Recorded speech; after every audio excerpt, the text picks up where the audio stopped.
이제 오늘 본문 말씀이 이제 창세기 16장인데, 이제 앞에 여러 장들과 달리 아브라함의 아내 사레와 그의 요정 하갈이 주요 인물로 등장합니다. 아브라함의 아내 사레는 창세기 11장에 이제 언급되어 있는 데라의 족보에 처음으로 나옵니다.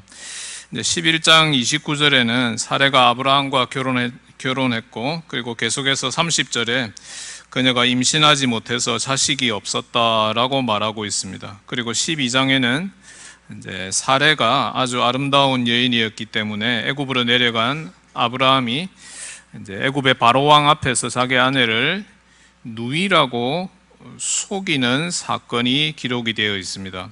하나님의 섭리 가운데 아브라함은 위기를 모면할 수 있었고 다시 네겝으로 돌아오게 되어서 그 이후 아브라함은 이제 가나안 땅에 이제 정착해서 살게 됩니다.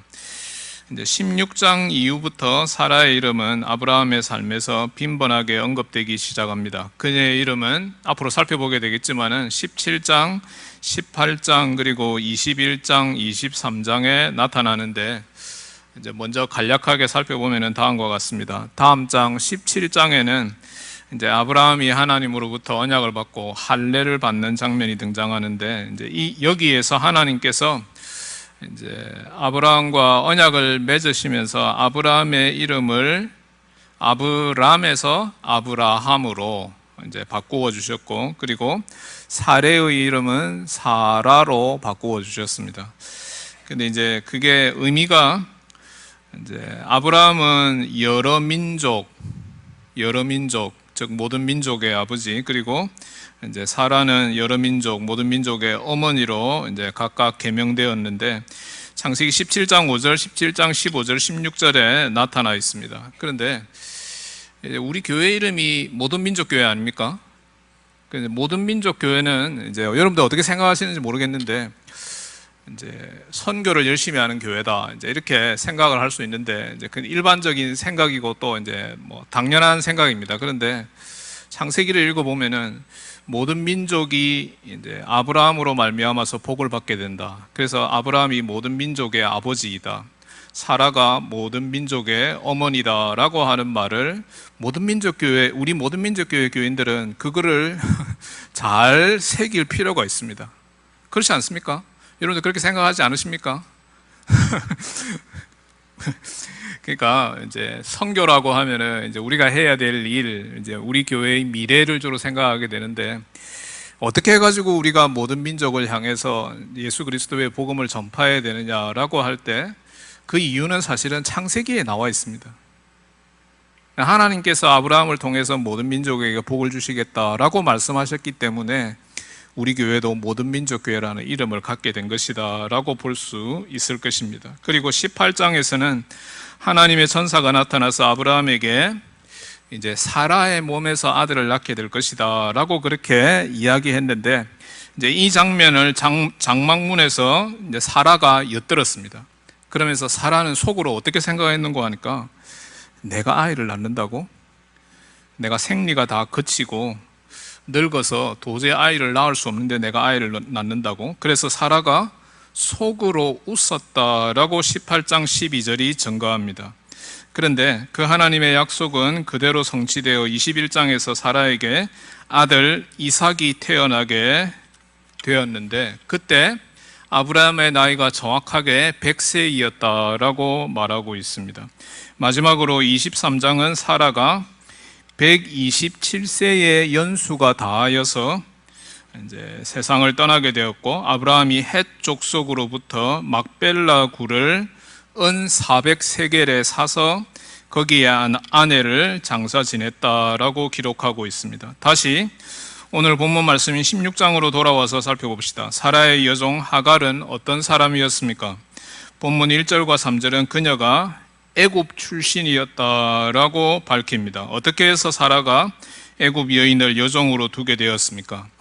조금 전에 말씀드린 대로 아브라함과 사라가 애굽에 가서 산 적이 있기 때문에 애굽에서부터 이제 이 하갈이라고 하는 여인을 종으로 취하게 되었을 것이다라고 그렇게 추정해 볼 수 있습니다.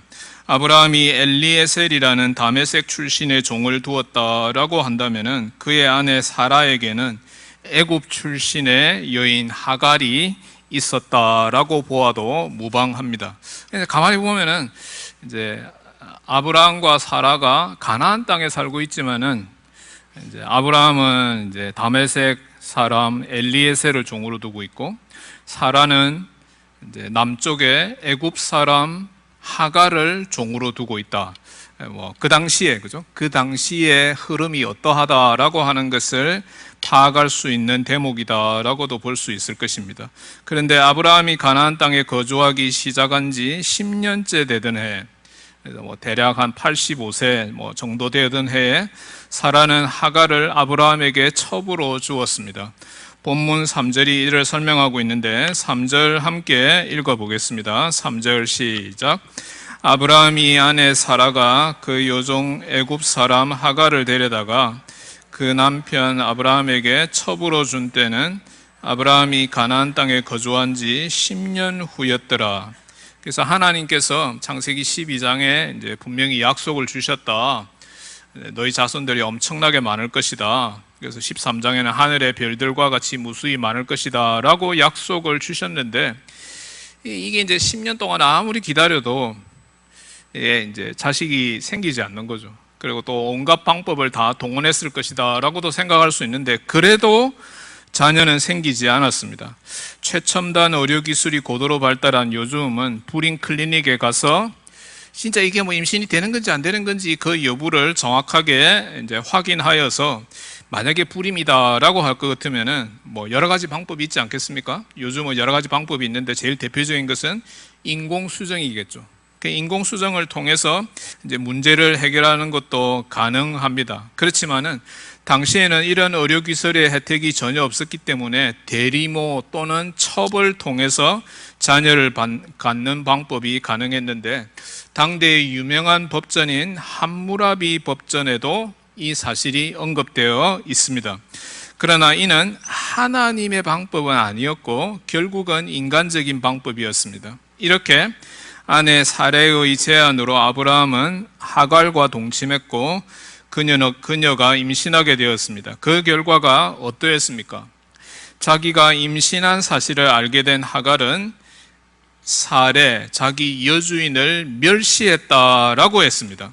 본문 4절은 하갈이 임신함에 그가 자기의 임신함을 알고 그의 여주인을 멸시한지라 라고 말합니다. 여기에 사용된 멸시하다라고 하는 단어는 상대방을 아무것도 아닌 것으로 여기다, 즉 그 존재 자체를 완전히 부정하다라고 하는 뜻을 가지고 있습니다. 그렇다면 어떻게 된다라고 하는 말입니까? 지금은 사레가 주인이지만은 하갈의 마음에 내가 이제 아브라함의 자식을 갖게 되었으니까 내가 주인이 되어야 되겠다. 일종의 이제 하극상이다라고도 생각할 수 있을 것입니다.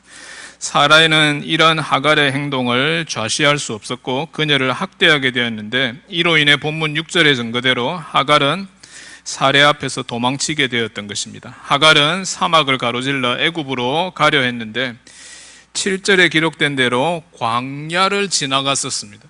광야. 이제 거기를 지나가다가 샘물, 곧 숲길 옆에서 하나님의 사자를 만났습니다. 9절에 하나님의 사자는 하갈에게 여주인 사라에게로 돌아가서 복종하라는 명령을 주었습니다. 그리고 10절에는 이제 앞으로 내 몸에서 태어날 자손이 크게 번성하게 될 것이다 라는 말씀을 주셨는데, 10절 말씀 함께 읽어보겠습니다. 10절 시작. 여호와의 사자가 또 그에게 이르되 내가 내 씨를 크게 번성하여 그 수가 많아 셀 수 없게 하리라. 이제 이 구절을 얼핏 보면은 창세기 12장에 나타난 아브라함이 받은 복과 유사하다라고 생각할 수도 있습니다. 그러나 이 구절에는 복이라는 단어가 등장하지 않습니다. 그냥 내 자손의 수가 되게 많아질 것이다, 내가 크게 번성하게 될 것이다 라고만 언급하고 있는 것입니다. 하갈의 후손은 하나님의 복을 받은 후손들이 아니다라고 하는 사실이 드러납니다. 이 구절에 언급된 씨는 아브라함이 하나님의 약속을 따라 낳은 후손이 아니라 당시에 통용되고 있는 인간적인 방법을 통하여 하갈로부터 낳은 이스마엘과 그의 후손을 가리킵니다. 그러므로 내가 내 씨를 크게 번성하게 하여 그 수가 많아 셀 수 없게 하리라 라고 하는 이 표현에 주목할 필요가 있습니다. 이렇게 셀 수 없을 정도로 많아지게 될 하갈의 씨는 누구를 가리킵니까? 이제 우리가 이 구절을 읽으면서 대부분의 경우에 그거는 이제 이슬람 사람들을 가리키는 것이다라고 해석하는데, 물론 그 해석이 틀린 해석은 아닙니다. 이 씨는 분명히 아브라함의 자손임에도 불구하고 약속의 자손은 아니다라고 하는 것입니다. 그러므로 이 씨는 하나님의 약속의 말씀을 받지 못하고 이를 믿지 못하는 이 세상의 모든 사람들을 다 가리키는 그런 의미를 가지고 있습니다. 거기에 당연히 이슬람 사람들도 포함되지만은 그 범위가 훨씬 더 넓습니다. 이 시는 이슬람 사람들뿐 아니라 지구상에 존재하는 하나님을 알지 못하고 예수 그리스도를 구주로 영접하지 못한 모든 사람들을 가리킵니다. 그러니까 그 수가 엄청나게 많을 것이다, 셀 수 없이 많을 것이다 라고 하는 말은 정말 맞는 말입니다.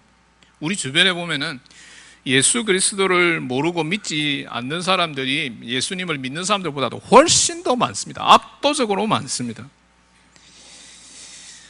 온 세계의 절대 다수는 아브라함과 하갈 사이에 태어난 이스마엘의 영적 후손들로서 하나님을 알지 못하는 사람들이 될 것이다 라고 하는 예언의 말씀이 바로 이 10절 말씀입니다.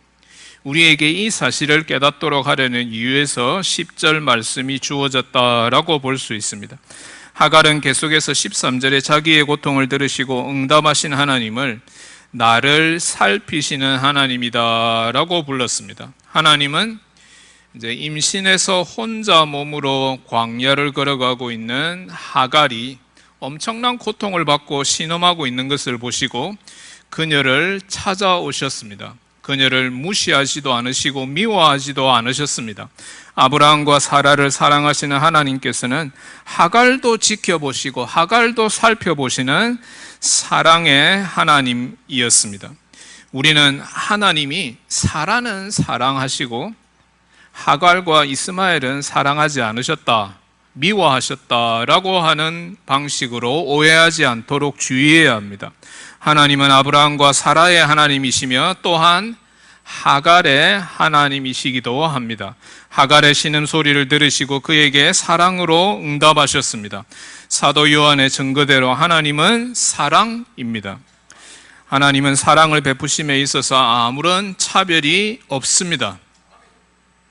예수 그리스도의 복음의 능력은 유대인과 이방인 사이에 아무런 차별 없이 오늘도 역사하고 있습니다. 이런 이유에서 하나님의 사랑은 가장 위대하고 가장 놀랍고 가장 초월적인 사랑입니다. 이 세상의 사람들이 사랑을 논하고 있지만은 이 세상 사람들이 논하는 그 사랑의 모든 차원을 다 초월하는 것이 바로 하나님의 사랑입니다. 그런 차원에서 우리 하나님의 사랑이 정말로 온전한 사랑이다라고 볼 수 있습니다. 오늘 아침에 하나님은 사랑이다라고 하는 제목으로 창세기 16장에 나타난 하갈을 향한 하나님의 사랑을 통해서 우리를 세상 무엇보다도 극진히 사랑하시는 하나님의 그 사랑에 대해서 세 가지로 나누어 묵상하는 가운데 우리에게 주시고자 하는 은혜를 나누고자 합니다. 첫째, 하나님의 사랑은 어려움에 놓인 우리를 살피시고 보호해 주시는 사랑입니다. 본문에 나타난 하갈의 모습에는 이제 사실상 교만이 자리 잡고 있었습니다. 그가 임신하게 되었을 때 여주인 사라를 무시하고 그 자리를 넘보았습니다. 그 결과 하갈은 사라의 미움과 학대를 받게 되었고 결국 도망치는 신세가 되고 말았습니다. 무엇을 하나 생각할 수 있는 거 하니까 하나님의 방법이 아니고 인간의 방법대로 사람들이 추구해 나갈 때에 사람들 사이에 사랑이 자리 잡는 게 아니라 오히려 미움이 자리 잡고 있다라고 하는 사실을 미루어서 생각할 수 있는 대목입니다. 그는 더 이상 어느 누구도 돌보아주지 않는 뜨거운 광야에서 외롭게 길을 걸어가야만 했습니다. 요즘 얼마나 더운지 모릅니다. 그리고 저도 어제 저녁에 설교 준비를 하다가 제 방에는 에어컨이 없거든요. 그래서 설교 준비하는데 굉장히 괴롭더라고요. 가만 생각해 보니까 내가 하갈의 괴로움을 좀 이해할 수 있을까? 이제 그런 생각을 하면서 설교 준비를 했었는데, 제 방이 되게 조그만하거든요. 조그만한데 거기에서 이제 뭐 부산도 엄청 온도가 올라갔었습니다. 제가 살고 있는 동네도 35도더라고요, 보니까. 그래서 어제 저녁에 엄청 고통 속에서 설교 준비를 했었습니다. 자, 물론 애굽으로 돌아가면은 그리운 가족들과 재회하게 될 것이라는 희망이 있었지만은 아무리 살펴봐도 지금 하갈의 형편은 너무나 힘들고 외롭고 비참한 것이다라고 볼 수 있습니다. 이렇게 힘들고 어려운 상황에 놓이게 된 하갈을 지켜보고 계셨던 하나님은 이 어려운 가운데서 그를 구하기 위해서 자신의 사자를 보내셨습니다. 하나님은 자신의 사랑으로 하갈을 놓치지 않으셨던 것입니다. 그런데 여기에서 우리가 주목해야 할 사실은 하갈이 이 하나님을 지켜보시는 하나님, 나를 살펴보시는 하나님으로 말한다는 사실입니다. 13절 말씀 함께 읽어보겠습니다. 13절 시작. 하갈이 자기에게 이르신 여호와의 이름을 나를 살피시는 하나님이라 하였으니 이는 내가 어떻게 여기서 나를 살피시는 하나님을 배웠는고 함이라. 그렇습니다. 하나님은 우리 모두를 변함없이 지켜보시고 살펴보고 계십니다. 그래서 우리는 이제 하나님을 잊어버리고 하나님이 나와 함께 계신다라고 하는 것을 지각하지 못할 때가 많이 있습니다. 우리 의식 가운데 하나님이 사라질 때도 많이 있습니다. 그렇지만은 하나님은 매 순간 우리를 잊지 않고 기억하고 계실 뿐만 아니라 우리를 다 지켜보고 살펴보고 계신다라고 하는 사실입니다. 우리 하나님이 영원하신 하나님이실 뿐만 아니라 또 매 순간의 하나님이십니다. 그래서 우리 하나님께서는 우리에게 무슨 일이 벌어지고 있는지, 우리가 무슨 생각을 하고 있는지, 어떤 행동을 하고 있는지, 다 무슨 말을 하고 있는지 다 훤히 들여다보고 계신다라고 하는 뜻입니다. 시편 139편 2절에서 4절 말씀입니다. 주께서 나의 앉고 일어섬을 아시고 멀리서도 나의 생각을 밝히 아시오며 나의 모든 길과 내가 눕는 것을 살펴보셨으므로 나의 모든 행위를 익히 하시오니 여호와여 내 혀의 말을 알지 못하시는 것이 하나도 없으시니이다.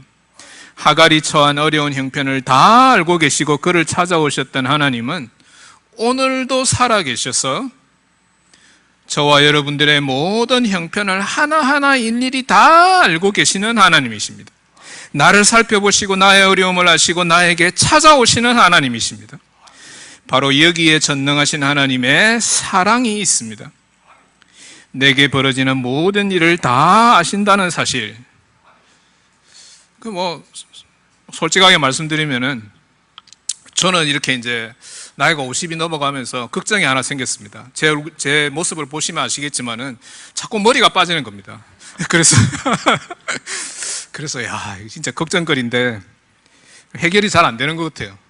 물론 가발을 쓰면 되겠지만은 여러 가지 방법이 있겠지만은 하나님이 다 알고 계신다라고 제가 고백해야 될 것 같습니다.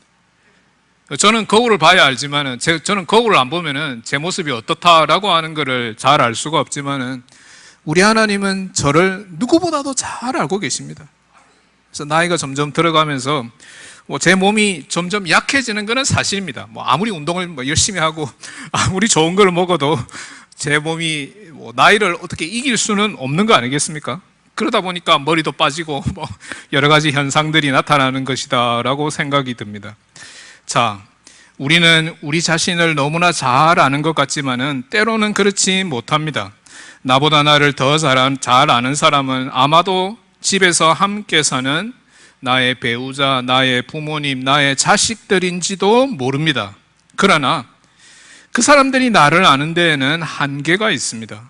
하나님은 나를 사랑하시고 나를 살펴보십니다. 그렇기 때문에 우리는 완전히 깨닫지 못하지만은 하나님은 우리를 지키시고 보호하시는 분이심을 인정하고 믿어야 합니다. 시편 121편 3절 4절 말씀입니다. 여호와께서 너를 실족하지 아니하게 하시며 너를 지키시는 이가 졸지 아니하시리로다. 이스라엘을 지키시는 이는 졸지도 아니하시며 주무시지도 아니하시리로다. 그래서 이 시편 기자는 이 시편의 마지막에서 무엇이라고 노래하고 있습니까? 6절에서 8절 말씀, 시편 121편 6절에서 8절 말씀을 함께 읽겠습니다. 시작. 낮에 해가 너를 상하게 하지 아니하며 밤에 달도 너를 해치지 아니하리로다. 여호와께서 너를 지켜 모든 환난을 면하게 하시며 또 내 영혼을 지키시리로다. 여호와께서 너의 출입을 지금부터 영원까지 지키시리로다. 요즘 엄청난 불볕더위가 연일 한반도에 머무르고 있습니다. 이 무더위 속에 우리 교우들의 건강을 지켜주시는 것이 전적으로 우리 하나님의 사랑에서 비롯된 것을 믿으시기 바랍니다. 우리 모든 교우들도 우리의 모든 형편을 일일이 다 알고 계시고 우리를 지금도 늘 살펴보시는 하나님의 사랑을 신뢰하고 이로 인해서 안심하고 평안 가운데 살아가는 믿음의 복을 더욱 충만히 누리시기를 우리 주님의 이름으로 축원합니다. 둘째, 하나님의 사랑은 우리에게 친히 찾아오시고 우리와 대화하시고 이를 통해서 우리를 위로하는 가운데 우리에게 용기를 북돋아주는 사랑입니다. 본문 7절, 8절 말씀을 함께 읽겠습니다. 본문 7절, 8절 말씀 시작. 여호와의 사자가 광야의 샘물 곁 곧 숲길 샘 곁에서 그를 만나 이르되 사레의 여종 하가라 내가 어디서 왔으며 어디로 가느냐. 그가 이르되 나는 내 여주인 사레를 피하여 도망하나이다. 사레의 학대를 피해 애굽으로 도망치던 하갈에게 여호와 하나님의 사자가 나타나서 그와 더불어 대화를 시작하셨습니다. 사람은 누구나 대화의 상대가 필요한 법입니다. 사람이 이제 대화할 사람이 없으면은 이제 혼잣말로 자꾸 이야기를 하게 됩니다. 그건 어떻게 보면 자연스러운 현상이다라고 볼 수 있죠. 근데 그 말은 무슨 말인가 하니까 우리는 누군가와 대화해야 되는 존재이다, 말해야 하는 존재이다라고 하는 것을 이제 가르친다라고 볼 수 있습니다. 서로 대화하면서 마음을 털어놓고 상대방의 마음을 이해할 수도 있습니다. 하나님께서는 사자, 즉 천사의 형태로 이 어려움에 처한 하갈에게 친히 찾아오셨습니다. 그리고 그에게 묻습니다. 너는 여자의 몸으로 홀로 광야를 가고 있는데 참으로 대단해 보이는구나. 원래 어디에 살고 있었고 또 어디로 가는 길이냐? 어떻게 해서 이 먼 길을 가게 되었느냐? 여호와의 사자는 하갈의 모든 것을 다 알고 있었음에도 불구하고 하갈에게 물었고 그는 다음과 같이 대답했던 것입니다. 나는 아브라함의 첩으로 그의 아이를 임신했는데 여주인 사레의 학대를 받다가 견디다 못해 도주하여 내가 원래 살던 애굽으로 돌아가는 길입니다. 많은 사람들이 세상에서 학대를 받으면서 살아가고 있습니다. 그런데 그들에게 위로가 주어지지 않는 것이 세상의 모습입니다. 전도서 4장 1절 말씀입니다. 내가 다시 해 아래서 행하는 모든 학대를 살펴보았도다. 보라, 학대받는 자들의 눈물이로다. 그들에게 위로자가 없도다. 그들을 학대하는 자들의 손에는 권세가 있으나 그들에게는 위로자가 없도다. 여호와의 사자는 학대받아서 도망쳐 나온 하갈에게 대화의 상대가 되어 주었으며 그의 눈물을 닦아주고 그를 위로해 주었습니다. 그의 사연을 다 들은 후에 9절에 기록된 대로 하갈에게 사레에게로 돌아가라라고 종용합니다. 하갈은 여호와의 사자와 대화하는 가운데 자신의 어려움과 외로움을 극복할 수 있는 용기를 얻게 되었고 이 사자의 명령에 순종해서 가던 길을 돌이켜서 자기 여주인 사라에게로 돌아갈 수 있었던 것입니다. 목사님, 그게 맞습니까? 오늘 1절부터 1절부터 쫙 이제 2장 전체를 읽었는데 이제 하갈이 돌아갔다는 기록은 없지 않습니까? 라고 생각하실 수 있습니다. 근데 우리가 읽은 16장에는 하갈이 사라에게로 돌아갔다라고 하는 기록이 직접적으로 언급되어 있지는 않지만은 15절에 하갈이 아들을 낳은 후 아브라함이 그 이름을 이스마엘이라고 불렀다는 사실에서 그녀가 사라에게로 돌아갔음을 이제 짐작할 수 있습니다. 힘들고 고단한 인생길에 누가 우리의 동반자가 되어서 우리와 대화하겠습니까? 현대인들은 점점 더 바쁜 삶을 살아갈 뿐 아니라 마음을 털어놓고 대화할 상대를 상실하고 있습니다. 많은 사람들이 이로 인해 우울증에 시달리고 있습니다. 제가 지난번에 한번 설교 이렇게 하는 가운데 우리나라 건강보험공단에서 제시한 자료에 의하면은 우리나라에 엄청나게 많은 사람들이 우울증에 시달리고 있다라고 하는 사실을 언급한 적이 있는데, 지난 19일에는 대구에서 한 여성이 1,500만 원 이상의 돈을 어느 마트 주차장에 차를 주차해 놓고 돈을 마구 뿌렸습니다. 주위에 있는 사람들은 아주 기분이 좋았겠죠. 그런데 이 여성은 이혼한 후에 다른 사람들과 정상적인 대화가 불가능할 정도로 극심한 우울증에 시달리고 있었다고 합니다. 우리는 우리를 지극히 사랑하시는 하나님 앞에 우리의 마음을 짓누르는 힘들고 괴로운 것들을 수시로 아뢰어야 할 것입니다. 시편 62편 8절 말씀 함께 읽겠습니다. 시작. 백성들아 시시로 그를 의지하고 그의 앞에 마음을 토하라. 하나님은 우리의 피난처시로다. 우리 하나님의 사랑은 우리에게 넘치는 위로로 나타나고 입증됩니다. 고린도후서 1장 3절 말씀입니다. 찬송하리로다. 그는 우리 주 예수 그리스도의 하나님이시요 자비의 아버지시요 모든 위로의 하나님이시며, 그렇습니다. 우리 주 예수 그리스도 안에서 그가 주시는 위로와 평안을 누리시면서 승리하는 우리 모든 교우들 다 되시기를 주님의 이름으로 축원합니다.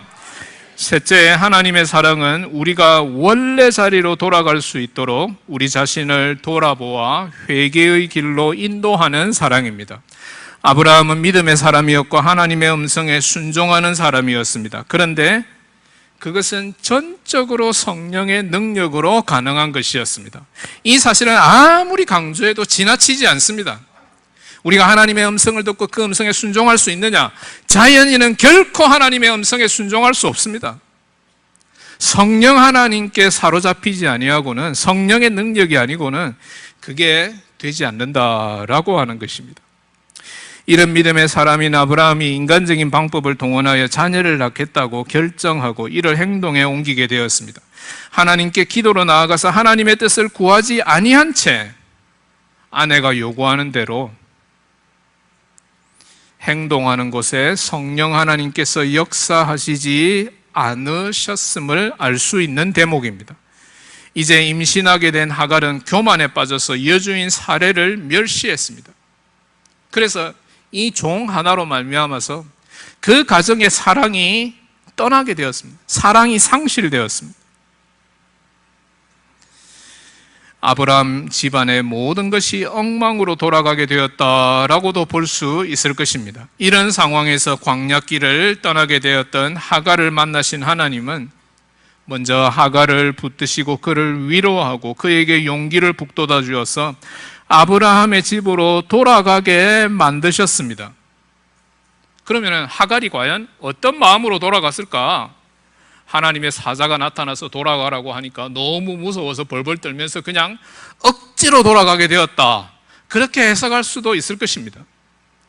벌벌 떨면서 그냥 할 수 없이, 어쩔 수 없이 그냥 돌아가게 되었다라고도 생각할 수 있을 것입니다. 그러나 아까 말씀드린 대로 성령 하나님께서 하갈의 마음속에서 역사하셨다라고 볼 수 있습니다. 그래서 하갈의 마음의 변화가 일어났고 교만했던 마음이 녹아내렸기에 그가 아브라함과 사라에게로 돌아갈 수 있었던 것입니다. 16장 본문에 기록되지 않았지만은 하갈은 성령의 역사를 체험하고 회개할 수 있었습니다. 그래서 그는 두렵고 떨렸지만은 원래 자리로 돌아갈 수 있었습니다. 우리는 주님께로 돌아가야 합니다. 호세아 6장 1절 말씀입니다. 오라 우리가 여호와께 돌아가자. 여호와께서 우리를 찢으셨으나 도로 낫게 하실 것이요 우리를 치셨으나 싸매어 주실 것이라. 진정한 회개에는 마음의 변화뿐 아니라 이에 상응하는 행동의 변화가 반드시 동반됩니다.